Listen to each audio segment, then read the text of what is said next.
You're listening to the Cricket Podcast.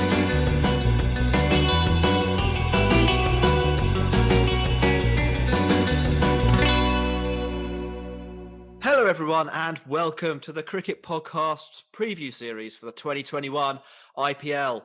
On this episode, we'll be talking about Sunrisers Hyderabad, the team that finished third last year. We've done the bottom five. Now we're into the proper cricket teams. The guys who could challenge for the title in theory. I'm Jack Hope and I'm joined by Ross Legg. How you doing, Ross? Yeah, very well, very well, mate. Good. I'm joined by Max Rowe Brown. How are you doing, Max? Yeah, very well, and I'm glad to hear that Ross has improved immeasurably since the last time we asked him. It's the prospect of listening to the mismatch of a puzzle that is Sunrisers Hyderabad, Max. Yeah. And we're joined by cricket analyst Dan Weston. How are you doing, Dan? Yeah, I'm good, Jack, and I'm really looking forward to doing this SRH podcast. I think it's going to be fantastic.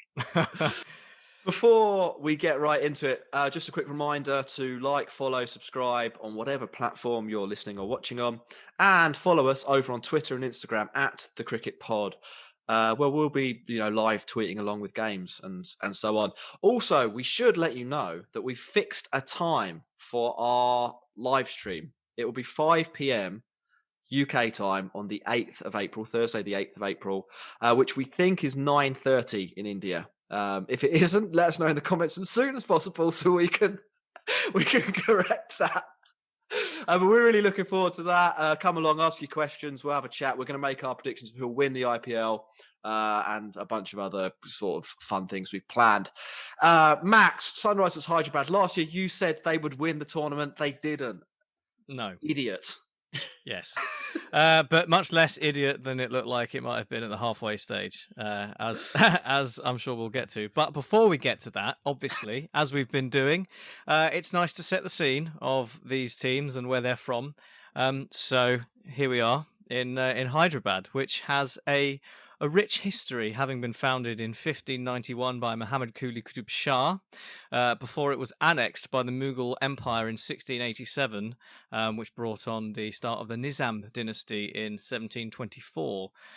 Two very different cultures, really, that were ruling over the area at the time, and as a result, there's a varied relics of both rules remaining today, not least the Charminar, a mosque which has come to represent the city. Up to the 19th century, Hyderabad was actually known as the City of Pearls and also famous for diamonds, as it was the only trading centre for Golconda diamonds in the world. Golconda diamonds being a specific type of Indian diamond mined in that region of India. It's in fact believed that the Koh-i-Noor, which is one of the world's most expensive and controversial diamonds, originated in Hyderabad.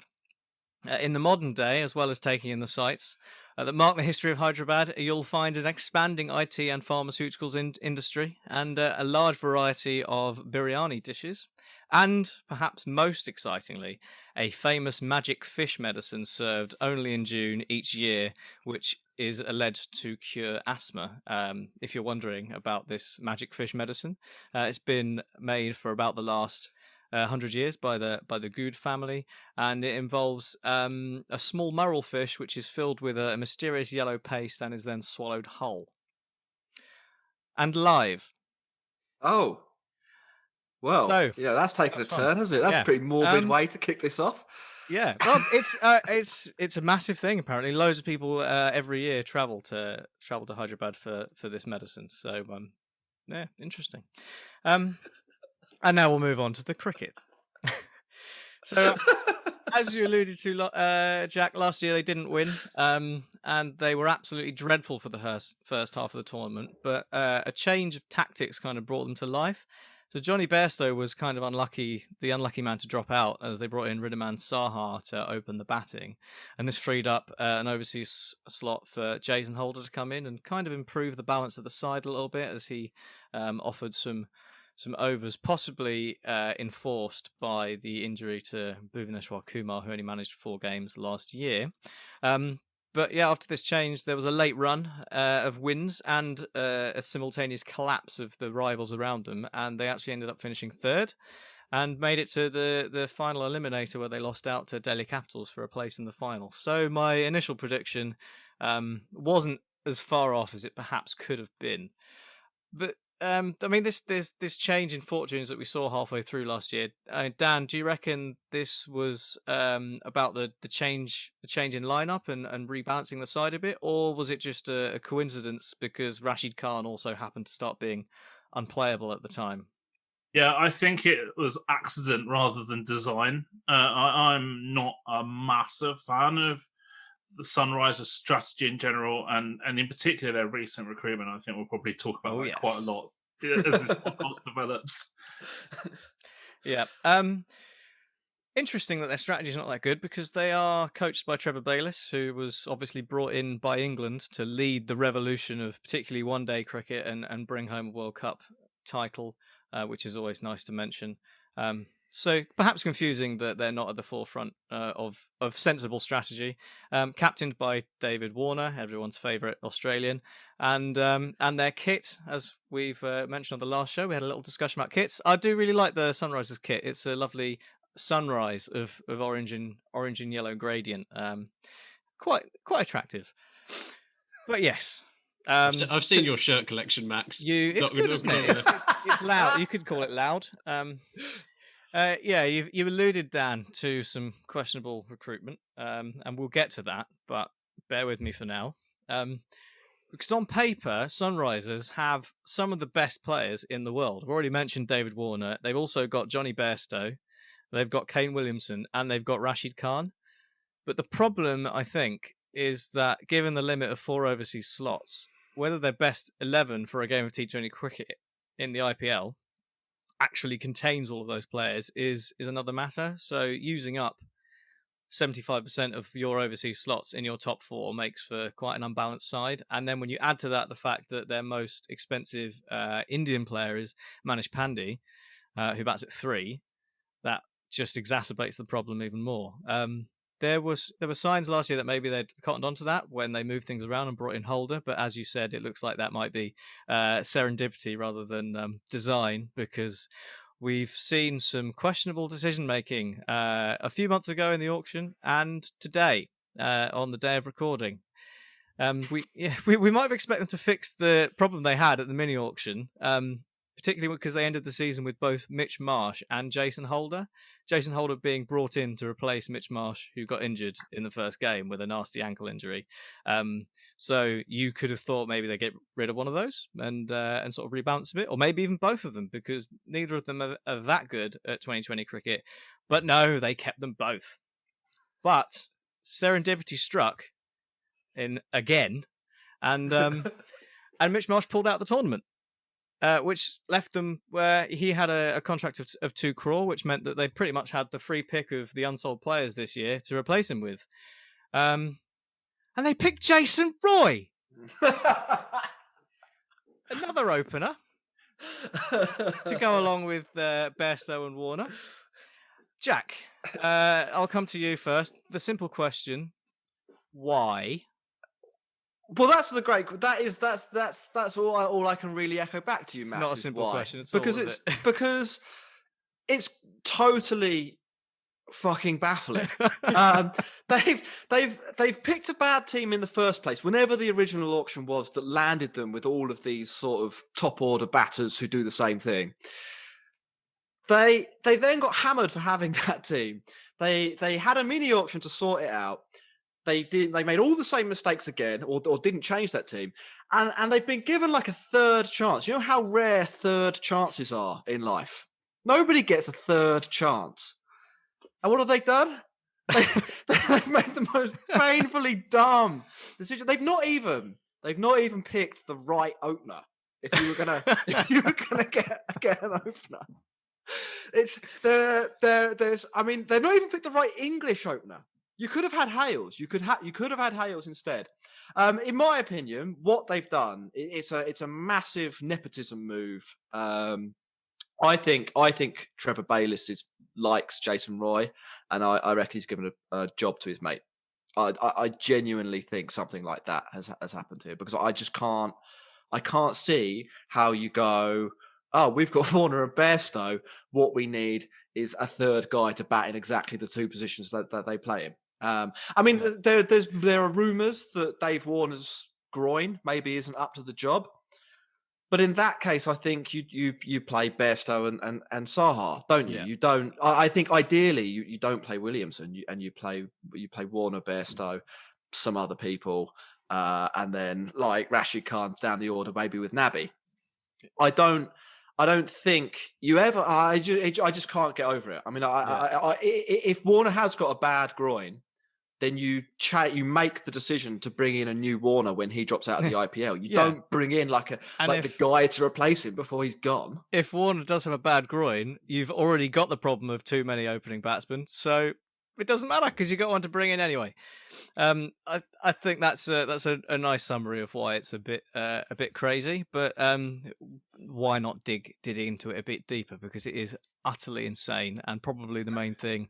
I mean, it's happened today, and it is the biggest news of SRH and their team this year, probably, given that they didn't do much at the auction. But we'll come on to the auction as well, because that was also baffling.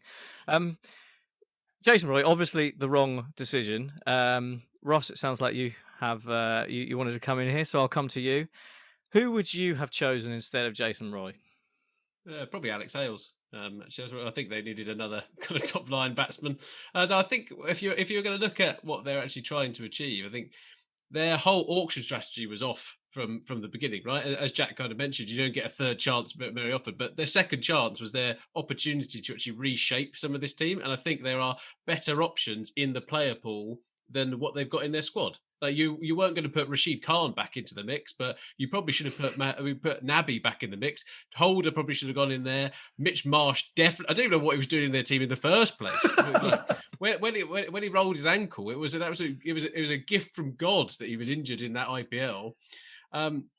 I'm not sure out of the list, Max, if I'm perfectly honest, of who they would have brought in. I would have to defer to our trusted colleague in Dan Weston here, of going, who were the top kind of couple of options, Dan, that you kind of thought could have strengthened this Sunrisers side? And maybe you could preface that with what you think they should be looking for, rather than another opening batsman. Yeah.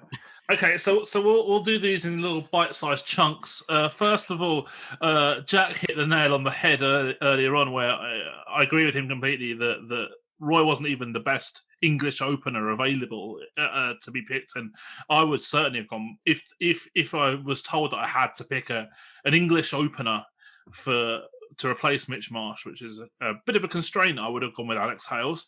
James Vince should have put James Vince in. But also, I there's some other players I think as well. Devon Conway is someone that I've been watching for a long time. I think is an excellent player.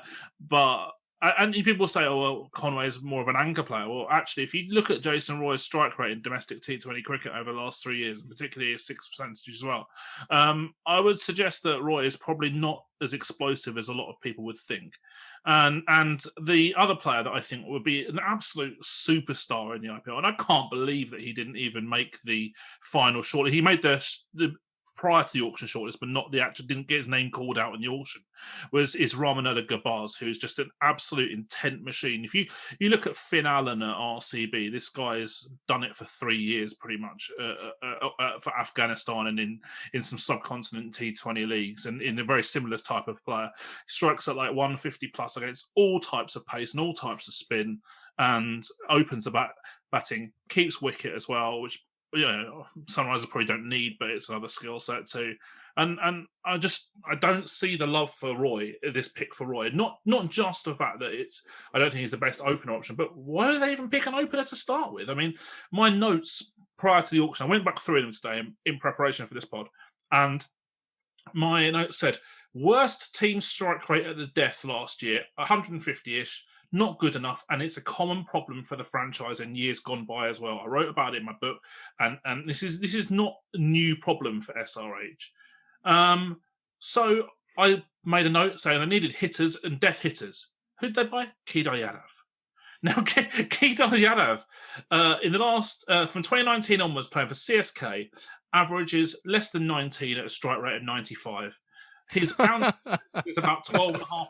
That's so bad. His boundary is 12.5%, and his 6% is just over 1%. It's better than Kohli, 12.5%.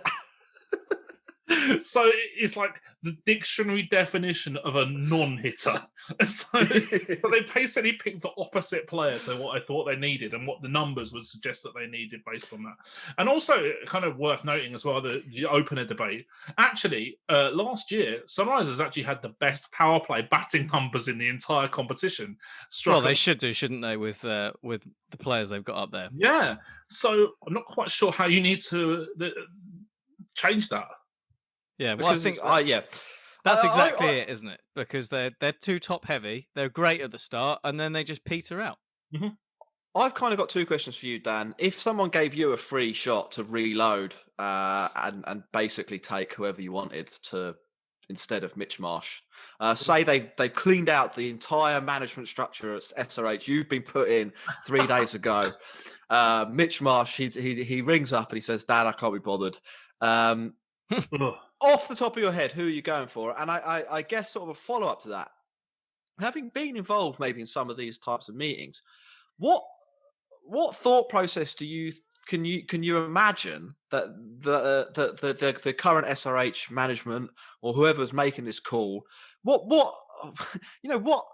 was their justification? How are they gonna justify picking up an opener in this situation when they've got maybe the two best openers in world T20 cricket at the moment, or at least at the high profile international for the high profile international teams? And you make a really valid point there, I think, about the fact that decision makers ultimately they've got to be accountable to somebody, and I think a lot of the time in cricket they're probably not, and from the teams that I work for, I can guarantee you now that if my GM or CEO comes to me and says, "Oh, this player didn't work out," they will also have in their emails or whatever a report on that player, data on that player to show the backup, the thought process as to why that player has been selected. But I'm not sure a lot of teams can do that. I think a lot of them just shrug their shoulders and say, "Oh, well, we'll try again next year and hope it changes," and it probably doesn't. So you put me on the spot a little bit when you asked me for a replacement kind of player. I probably actually would be speaking to other franchises and look for trades to replace Mitch Marsh, because you really need a death hitter, like I said before. So CSK have plenty of those. Well, yeah, I mean, ironically, someone like Moeen Ali, I think, would have been really useful for SRH as a kind of a flexible batter who can play in multiple roles and then have bowling output as well, kind of like a better version of Nabi, if you like. Abdul Samad is an excellent hitter with high potential. So he hits 19% boundaries in T20 so far in a rather short career. His strike rate in other formats, which suggests that he will be able to improve on that as well. He hits 9% of sixes and has a 4-6 ratio of just over 1-1, which means that he strikes almost as many sixes as fours, which is exactly what you want as a finisher. So he's got massive potential, but you need someone to go with it. And who would I pick? Well, actually, funnily enough, I would look at someone like Josh Inglis, who we signed at Leicestershire, announced today, because he can open the batting or he can bat in the middle order. So he's been batting at fourth for Perth Scorchers, and he strikes extremely well against all types of pace and spin bowling, so it's going to be hard for opposition teams to find matchups against him. And I actually think that he would have been a really good kind of money ball pick, if you like, for SRH, because he can bat anywhere in the top six and has a strike rate upside as well. With someone like Mitch Marsh, I don't really like these players who maybe have weaknesses with the bat and don't contribute much with the ball. I kind of call them a bit luxury players. You've got to be really careful with how you use them. So Mitch Marsh, for example, has a marked bias towards facing pace as opposed to spin. So he really is kind of pigeonholed as a 5 or 6 finisher most of the time. But his bowling output, it's not going to be great most of the time. You have that a lot with these kind of all-rounders, like Pollard or Ben Cutting or Stoinis, people like that. But obviously you want that explosive hitting. Someone like Cutting would have been a good trade, I think, for them as well. Someone who you can just try and get 2 overs out the middle for 16 or 17 conceded, and then just a guy who can just tee off at the death. That would have been a decent pickup as well. Someone like that. So I would, if my first port call, if I was decision maker at SRH, would be to start making inquiries for squad players at other franchises, select players. Fair enough. Jack, you had something to say there? I was actually going to ask you, Max. Yeah. We've talked about Jason Roy. I'd be a little bit surprised if he played more than 1 or 2 matches. If Warner does get injured, he will play. But this SRH team, they're not talentless. They've got Rashid Khan, they've got Bhuvi, they've got Natarajan, they've got Dave Warner, they've got Bairstow. That's 5 big boy cricketers there. That's a nice core to your team, isn't it? Yes, it certainly should be. I mean, they will be better off this year for the fact that hopefully Bhuvaneshwar Kumar will be able to play more than 4 games, especially if he carries on the form that he's shown in the recent international series with England. He looked brilliant, so that'll be a big bonus for them, and I suppose gives them a little bit more room for manoeuvre in the fact that they do have these this glut of overseas batsmen, but they are so dependent as a team on those top order batsmen firing, because as you mentioned, their death hitting is so poor that if they haven't already got themselves to like 150 off 15 overs or something, then they're pretty stuffed. So it's basically, I think for me with SRH, if you deny them a good start, you can pretty much write the game off there and then. Rashid Khan is obviously phenomenal, so having him in there is will always give you the opportunity that you might be able to change the game. But it's just a case of whether you have the players around to back him up. And I think we saw last year that there was a kind of a tactic, and I think we saw it in that final game with the Delhi Capitals, that if you are able to get on top in the power play when you're batting against SRH and make them bring in Rashid Khan early, then you've denied them what they want to do with Rashid Khan. So they're just a little bit rigid, and I think it's too easy to concoct a plan to beat them. Great. Do you want to tell us how they've done in the past, and then we'll have a strategy chat and come up with some predictions? Yeah. So they've won it once in 2016. So they have some recent success, but it is only that one win, and they have often struggled actually with their top players disappearing towards the end of the tournament, which is why sometimes they haven't actually made it quite to the very end. I seem to remember a couple of years ago they pretty much smashed everyone in the group stage, and then Warner and Bairstow both left. So they would, and given what we've said about their team, that is a bit of an issue when you're relying on those two to score all your runs and they're not there anymore. Yeah, you're in some trouble. As for this year, the bookies have got them roughly around 13-2, which makes them about 4th favourites. Do you think that's a fair assessment, Jack? Could they go all the way, or are they just too top heavy to be able to sustain a title push? You know what? Having moaned loads about their chances, I am actually going to do a bit of a reverse take and say that I think they'll be reasonably competitive. I think Warner and Bairstow, if that's what they go with, is a really nice opening combination. And I think they probably have 12 consistently good overs in the bank of their 20 in Natarajan, Bhuvi and Rashid Khan. If they can find, I don't know, let's say Mohammed Nabi or Jason Holder play slightly better than you expect. And actually Nabi's career statistics aren't that bad. He's just getting old. So let's say he has another good year.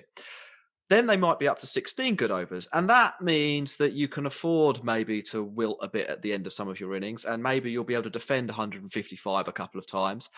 And I think that, they have a good chance of getting the magic 8 wins that I always sort of think of when it comes to winning the IPL. Ross, we've not heard from you for ages on on SRH. Dave Warner's one of your favourite cricketers. Are you excited, or do you agree with my prognosis that they might actually do okay? And are you excited for his potential success? I don't think David Warner should be captain, and if it's half Dave Warner, he shouldn't be playing. You saw it when he got rushed back for the limited overs games in Australia and the Test matches in Australia. He wasn't Dave Warner that is a brutal, very small, angry man kind of at the top of the order. And I think when that impact goes away, then you do need a replacement for him. But I agree with what we've said earlier on around if Dave Warner's injured, pick a replacement for David Warner. Don't add another person into the difficulty. I wouldn't like to see him win either. So there's a bit where I don't think they're going to make the playoffs. If Kane Williamson was captain, maybe I would be like, oh, do you know what? I'm a bit more on side with this kind of thing. But there is when you're not from India and you don't have that affiliation to a club, sometimes it does fall down into the individual players who play for the franchise, right? And in this case, I'm not a Dave Warner fan, so I can look forward to seeing Shabazz Nadeem get plundered all over the stadium as he rocks up and bowls some of his left arm garbage. So yeah, he actually didn't do too badly last year in some of the games in the IPL, but we saw how well he fared in the Test.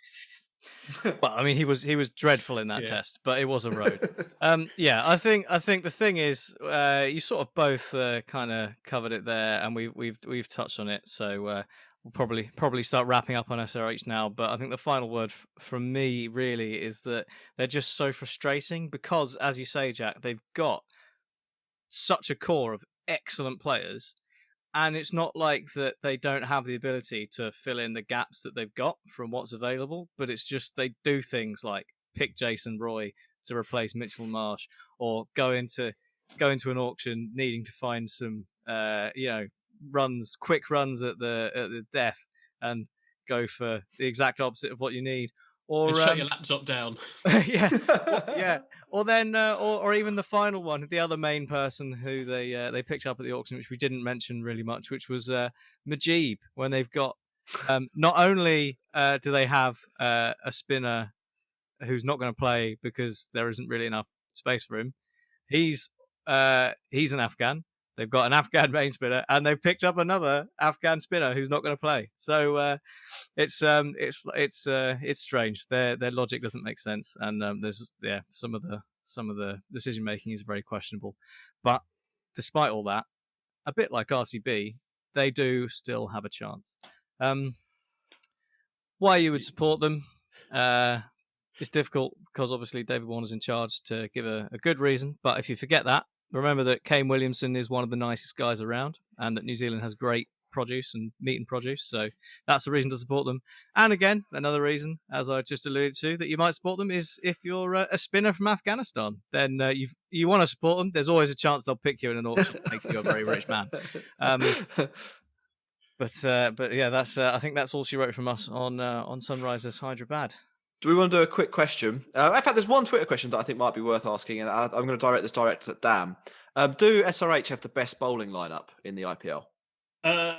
You could definitely argue that. I think as you talked about the banker overs earlier, and I think that's certainly a positive for them in their lineup and structure. Obviously, Rashid Khan, banker 4, best leg spinner in the world, no doubt about that, I think, in my opinion. Bhuvaneshwar Kumar, we saw how much he was missed last year when he got injured, and assuming he stays fit, I think that's a real boost to their chances. Natarajan is a vastly improved death bowler, so that was a real find for them last year. And I also like Sandeep Sharma as a power play operator primarily as well. So they've got a lot of banker overs, I think, there, in terms of it's unlikely that sort of 15, 16 of their 20 overs are going to be smashed around and taken on. It's that fifth bowler, I think, that maybe is the slight issue for them, whether they go for some more sort of occasional options, if you like, Abhishek Sharma, a little bit from Samad kind of thing. Shankar? Sorry? Vijay Shankar, could we see him he wouldn't be on my backup team because of the batting issues. That I don't really rate his batting particularly highly, so that's a problem. But yeah, obviously the think tank might think differently, and they might go down the Shankar. Yeah. So yeah, I mean, 4 out of the 5 bowlers, I would say, yeah, absolutely consider them maybe a really good core. 4 bowlers, definitely. Right. I believe the other Predictions. questions, Jack, were all about Roy and the rest, which I believe we've covered. We've got about 20 questions about Roy. Max, you've talked a lot about SRH here. Where do you see them finishing? Are they going to win the IPL for you this year?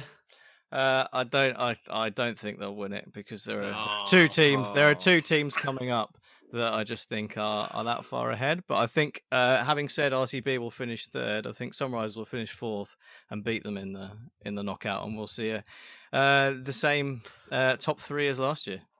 Okay, Ross, what do you reckon? I think they've got the people to actually do quite well in the tournament. And putting my dislike of David Warner aside, I actually think they've got a strong starting 11. And they have the ability and definitely the players to win knockout games. So yeah, I reckon they should make the eliminator. Dan, what do you reckon? Yeah, I think they'll come top 4 most likely. Whether they get further than that is another matter. With the caveat that Bhuvaneshwar Kumar needs to stay fit, I think that's a real critical thing. And it's kind of an interesting one to focus on quite quickly because we've talked about their strategy. We've talked about the fact that perhaps they missed the boat in terms of plugging a few holes in their squad, and they missed these chances that they got given to do that as well. But they can have done that, but they can still be one of the better teams in the comp, and that's probably because a lot of the other teams' strategies are really bad as well. And yeah, I'm not a massive fan of their strategy, but I think they've got a better team than some. So yeah, about 4th or 3rd probably would make a lot of sense to me. I think you've all said it as well as I could. 3rd or 4th is what I reckon will happen. I hope they kind of get knocked out, though, because they are a really annoying team, just because they're fucking frustrating, aren't they? They're so frustrating. It should be anyway, we'll be back tomorrow with our next preview. Who's it going to be, Ross? Delhi Capitals. Delhi Capitals. He's done his homework this time.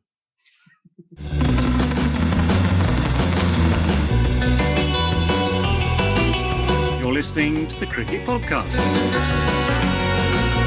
I think it was a disgraceful performance, and I think it should never be permitted to happen again.